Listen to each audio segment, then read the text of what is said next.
suis Paul Ramazani Mouloutaki, je dirige la Jeunesse bâtisseuse de l'avenir, la JBA. Je suis président national. Président national parce que depuis un certain moment, depuis qu'on a pris de l'ampleur avec cette dynamique, on a eu des comités exécutifs provinciaux. Donc il y a une représentation de la JBA dans chaque province, du moins d'abord dans les 11 provinces, ancien format de la RDC. Nous sommes représentés plus dans les 5 nouvelles provinces qu'on a eu ajoutées depuis la fin de l'année. Donc c'est ce que nous faisons. La JBA est une dynamique des jeunes qui se soucie généralement de ce qui intéresse la jeunesse. Il y a un adage qui dit « Tout ce qui est fait pour nous, sans nous, est fait contre nous ». Ça veut dire, si nous nous attelons derrière cet adage, ou soit derrière toutes les valeurs que nous défendons, c'est pour pousser effectivement la jeunesse à atteindre un développement escompté derrière l'activisme, derrière l'entrepreneuriat, derrière tout ce qui peut emmener la jeunesse à son développement et aussi à son épanouissement tant recherché.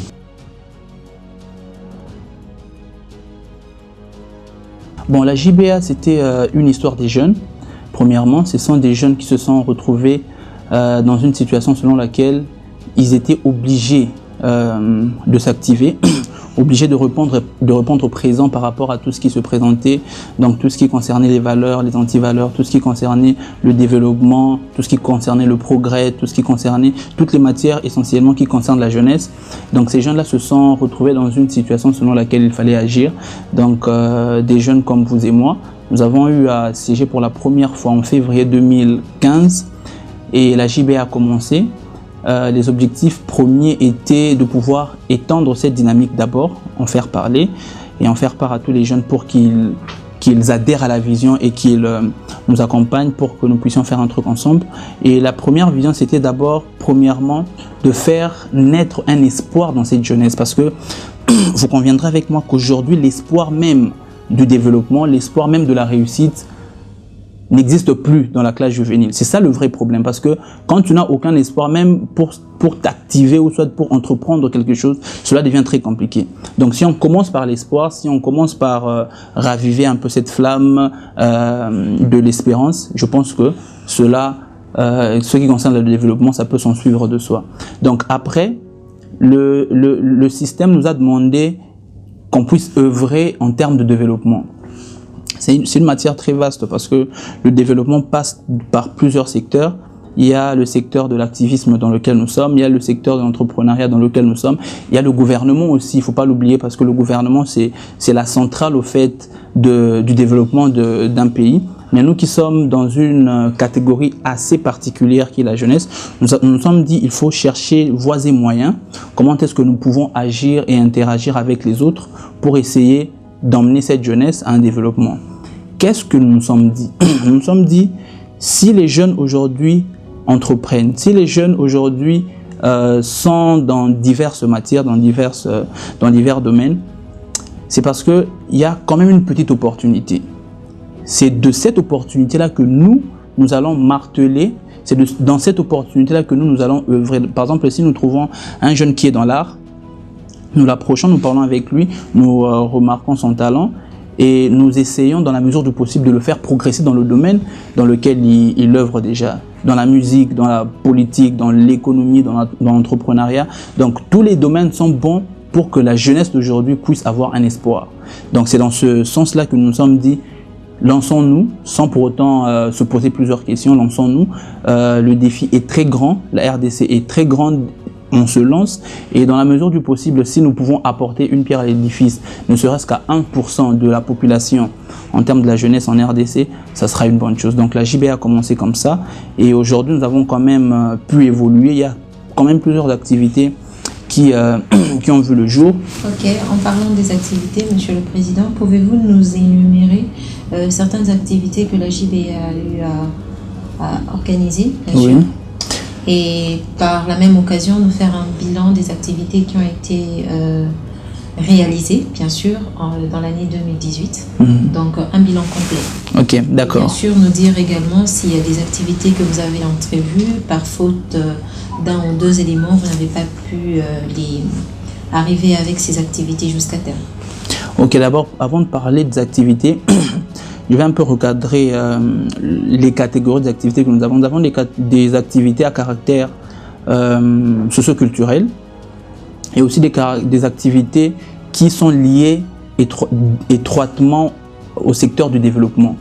Maintenant, les activités que nous avons plus menées en 2018 étaient beaucoup plus liées au caractère socioculturel. Donc on a commencé le début de l'année, je me rappelle, c'était en janvier. Nous avons fait l'Assemblée Générale de la JBA. À l'époque, on n'avait pas assez de représentation au niveau provincial. On n'avait pas assez de comités exécutifs provinciaux en province. Donc, nous nous sommes donné cette charge d'abord de nommer les personnels ici à Kinshasa, créer un comité exécutif provincial Kinshasa, avoir un président provincial. C'est à la suite de ça que je suis devenu président national. Et après cette Assemblée Générale, nous avons eu la première activité de l'année 2018, c'était lié à la femme parce que nous avons fait une activité qu'on a nommée Valorise-moi. Les hommes ont accompagné les femmes derrière la lutte qui est la lutte de l'autodétermination, l'autosuffisance, la parité, toutes les luttes que mènent les femmes en ce qui concerne l'évaluation de leurs compétences par rapport aux hommes. Nous avons eu à faire une marche de santé et puis après la marche de santé, il y a quand même eu certaines interventions et puis il y a eu un verre qui a été partagé. Et après cela, nous avons fait, il était prévu qu'on fasse la deuxième édition de la revue Memento. Revue Memento qui est une revue qui a vu le jour au mois d'octobre 2017. La première édition, la deuxième édition devait intervenir à l'année en cours, donc en 2018, mais cela n'a pas été possible pour des raisons vraiment particulières. On aura à en parler. Et après, nous avons eu notre grande activité, le festival Bilingue. Mais avant cela, au mois de juin, je me rappelle, on a quand même fêté l'indépendance d'une manière particulière avec le président du Conseil national de la jeunesse, M. Seydi Massoudi. On a invité quelques personnalités de la jeunesse aussi. On a fêté ça de notre manière. Il y a eu un atelier. Seydi Massoudi, président du Conseil national de la jeunesse, qui était aussi auteur d'un article dans la revue Memento. Il a eu à nous parler du contenu de son article, pourquoi est-ce qu'il a rédigé déjà, pourquoi est-ce qu'il a porté intérêt à cette revue, pourquoi est-ce qu'il a voulu participer à la revue. Et après, nous avons eu notre grande activité de l'année 2018, c'était en août 2018 qu'on a nommé le festival Bilingue avec ce tempo Nakimia. Le festival Bilingue a été une réussite, déjà il faut le souligner.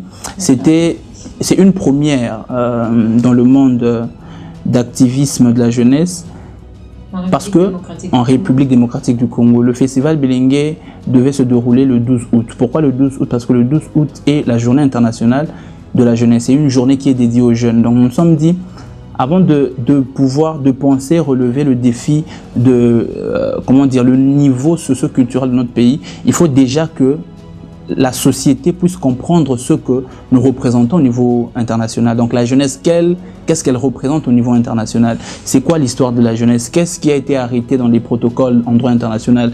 Qu'est-ce qui a été arrêté par rapport aux journées internationales, aux journées mondiales? Tout ça, il faut le savoir. Mais aujourd'hui, on a difficile de voir des jeunes qui sont à même de comprendre toutes les dates, ou soit de connaître toutes les dates qui sont dédiées à la jeunesse au niveau international. Donc c'était ça la première idée, vulgariser la date du 12 août, comme c'est une date internationalement reconnue pour la jeunesse. Bon, on a eu quelques petites difficultés. La journée s'était passée, je crois, le 26 août, mais ça s'est bien passé. Il y avait eu deux volets. Le premier volet, c'était un volet purement, je peux dire, scientifique ou idéologique, parce qu'il y a eu des intervenants, il y a eu des panélistes, on a eu plusieurs sujets à débattre, des sujets de l'heure. Et après, le deuxième volet, il était beaucoup plus festif. Donc, il y a eu un podium, de la musique, des stands, à manger, à boire et tout ce qui va avec. Et après, nous nous sommes mis dans une certaine forme de réflexion, parce que mener des activités sans avoir un but spécifique est une grande perte.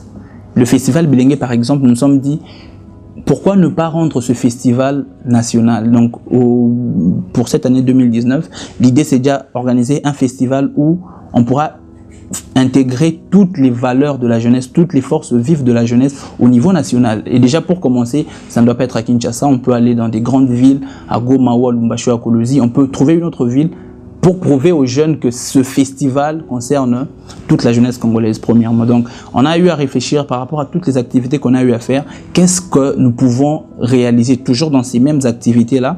Qu'est-ce qu'on peut réaliser pour redorer l'image de ces activités et donner encore beaucoup plus d'ampleur? Pour la revue Memento, c'est une revue qui devait paraître cette année, bien sûr. mais pour des raisons de pertinence, de fréquence et aussi d'opportunité, nous avons pensé qu'il serait judicieux de pouvoir avoir des personnes hautement qualifiées pour être rédacteurs des articles qui seront dans la revue Memento. Donc pour ça, il faut chercher, il faut trouver et aussi il faut convaincre. Donc c'est ça. Donc nous promettons à tous ceux qui ont lu la première édition que d'ici avant le mois de juin, nous aurons une deuxième édition de la revue Memento.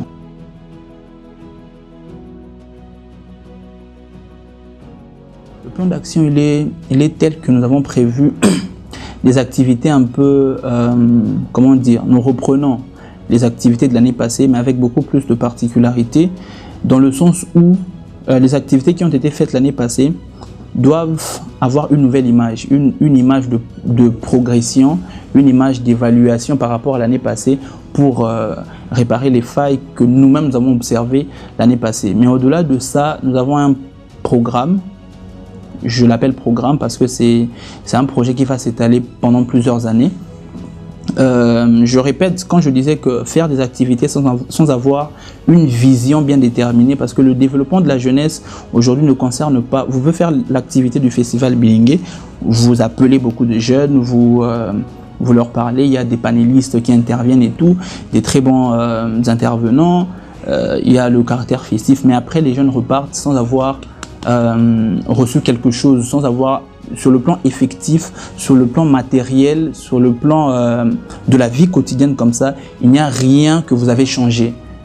C'est bien, il faut voir de ce qui est psychique, il faut changer les mentalités des gens, mais après, il faut aussi aller au-delà de ça. Donc, c'est la vie quotidienne des personnes. Donc, pour cela, nous nous sommes dit, il faut réfléchir sur les matières, ou soit sur le domaine qui préoccupe le plus la jeunesse. Ce domaine-là s'appelle l'emploi. Nous nous sommes dit, nous ne pouvons pas aider les jeunes si nous ne pensons pas à ce domaine-là. Il faut vraiment peser lourd dans ce domaine-là. Il faut réfléchir, il faut bousculer. S'il faut bousculer l'exécutif de l'État, s'il faut bousculer les parlementaires de l'État, s'il faut bousculer les mandataires de l'État, il faut le faire parce que nous nous sommes assignés un rôle. Le rôle, c'est le développement escompté de la jeunesse. Donc, il faut voir tous les secteurs, ne pas s'attarder sur des matières qui va juste développer le secteur intellectuel ou soit le secteur psychologique de la jeunesse en termes de mentalité, mais aussi la vie quotidienne des gens. Donc, nous sommes assignés ce rôle-là et il faut l'assumer. Donc, il y a un programme que la JBA est en train de préparer pour la jeunesse de la RDC, un programme au niveau national. Ce sera un programme qu'on prénomme, parce qu'on n'a pas encore fini les entretiens. Bon, tu es secrétaire général, tu sais ce que je dis, donc c'est pas à toi que je le dis à nos téléspectateurs. Donc c'est un programme qui va s'étaler au niveau national. On le prénomme Un jeune, un emploi. Cela est possible parce que les ressources que nous avons dans ce pays sont énormes. Emploi ne veut pas dire travailler à l'INSS, emploi ne veut pas dire travailler à l'OGFREM, travailler, je sais pas moi, à l'OCC. Emploi, si je prends emploi ou travail en termes de activité, production, c'est un terme beaucoup plus large. Donc celui qui va à la pêche le matin et ramène un poisson dans sa famille, il travaille, c'est du travail qu'il fait. Donc en termes d'activité, production en retour, activité, production. Donc il faut voir tous ces secteurs-là, essayer dans la mesure du possible, si on a les opportunités, les moyens et tout ça, dans la mesure du possible d'aider les jeunes. Donc, il y a emploi qui concerne bien entendu les entreprises de l'État et les entreprises privées, mais il y a aussi l'emploi en termes de création d'emplois, donc ce qu'on appelle en termes courants entrepreneuriat, que les jeunes eux-mêmes créent l'emploi. Mais cela est beaucoup plus complexe parce que c'est vrai, on peut jeter l'opprobre aux jeunes de la RDC en disant que voilà, les jeunes ne sont pas très entrepreneurs, ils ne sont pas trop actifs et tout. Mais au-delà de tout ce qui se dit, il faut comprendre que l'entrepreneuriat, le premier facteur pour rendre l'entrepreneuriat possible, c'est l'opportunité. S'il n'y a pas l'opportunité au niveau national, l'entrepreneuriat est impossible.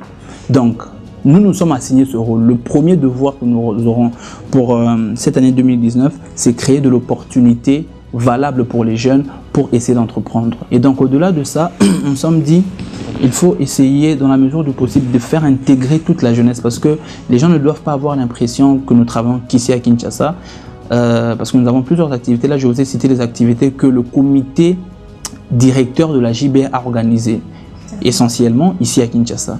Mais en province, il y a plusieurs provinces qui sont beaucoup plus actives.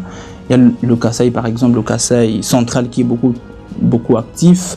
Il y a le Haut-Katanga à Lumbashi, il y a le Lualaba donc à Kolwezi. Il y a plusieurs provinces qui sont actives comme ça. Mais j'ai cité les activités que font que font les membres du comité directeur.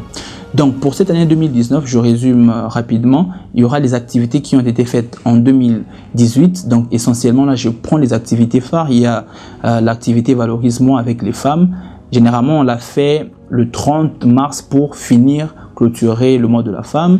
Il faut aussi dire que c'est pour clôturer le mois de la femme, mais avant cela, nous organisons également des ateliers, bien sûr. Effectivement, oui. Nous organisons des ateliers. Pourquoi? Parce que le mois de la femme, en fait, le 30 mars, c'est le couronnement de tout ce qu'on fera pendant le mois de mars. C'est ce qu'il fallait dire. Et après ce valorisme, il y aura aussi la revue Memento pour me répéter.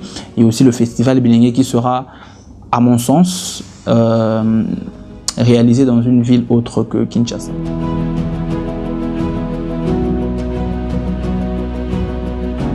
Ok, c'est une très bonne question. Je pense que la première partie de la réponse, je crois que je l'ai donnée en parlant de notre programme qui va s'étaler pour plusieurs années, Dieu aidant, qui va commencer déjà à partir de l'année 2019. Il y aura un forum qui sera organisé avec plusieurs structures de la jeunesse parce que c'est un programme qui touche essentiellement un domaine assez glissant de la vie de la jeunesse. Parce que le premier domaine qui frappe la jeunesse aujourd'hui, il y a tout ce que nous voyons en termes de vie quotidienne, c'est parce que les jeunes ne sont pas occupés. Donc nous qui nous sommes résolus de toucher à ce domaine-là, je pense qu'il faut associer plusieurs regroupements des jeunes, plusieurs plateformes et plusieurs organisations avec qui nous collaborons très bien pour essayer de rendre effectif ce programme-là. Pour moi en tout cas, c'est un très grand pas pour la jeunesse congolaise. Je ne pourrais pas dévoiler tout ce qui sera du contenu de ce programme-là, je ne pourrais pas le dévoiler ici, mais moi qui connais le contenu, je pense que c'est un très grand pas pour la jeunesse de la République démocratique du Congo. Nous devons vraiment accompagner cette idée. Ce n'est pas le moment de faire la campagne de ce programme, mais au moment venu, je pense que nous devrions accompagner cette idée et essayer dans la mesure du possible de pouvoir donner cet espoir. Parce que l'espoir dont je parle, c'est un jeune qui finit aujourd'hui à l'université n'est pas sûr automatiquement d'avoir de l'opportunité d'entreprendre dans tel ou tel autre secteur. C'est difficile aujourd'hui de voir un jeune qui finit et qui te dit sans réfléchir, non Norly, je veux entreprendre dans le domaine minier par exemple, dans le secteur minier. C'est très compliqué parce qu'il ne sait pas où commencer, parce qu'il n'y a pas assez d'opportunités dans ce domaine-là. Donc il faut ouvrir le champ à tous les jeunes, ouvrir les champs à n'importe qui a de la compétence, qui a les moyens qu'il faut, intellectuels et aussi physiques, pour entreprendre dans tel ou tel autre domaine. Moi je pense que nous ne saurons pas embrasser tous les domaines à la fois, mais si nous commençons dans ce secteur-là, qui est le domaine de l'emploi, je pense que ce sera un motif de satisfaction pour nous, mais aussi un motif d'espérance pour la jeunesse qui nous accompagne.